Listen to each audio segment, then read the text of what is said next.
Ako pala si Balbas. Tamad ako. Gusto kong yumaman.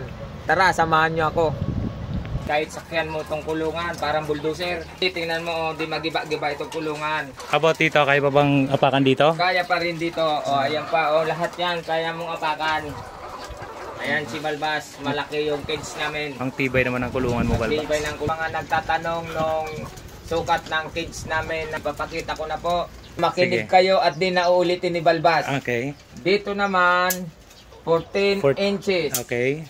Sa pababa naman, 14 inches yan. O, makikinig kayo. Dito naman, 16 inches yan. Yeah. So, pababa kasi siya, no? Kaya 16 doon. Para gumulong yung itlog. Hanggang dito sa 14, dito naman, papunta naman yung anuhan ng itlog is 23 inches. Yeah, so, yan, makinig kayo yan ang sukat niyan. So magmula dito, 14 inches na lumagdag tayo naging 23 para sa kasi yung itlog. Ano ng itlog. Oo, para sa pahaba naman. Oo, pahaba. Hanggang dyan lang. Din sa loob. 10, 20, 30, 40, 50. 8. Ito, 58. Bawat box ng laman, 6. Pwede rin gawin nyo ng 5. 5.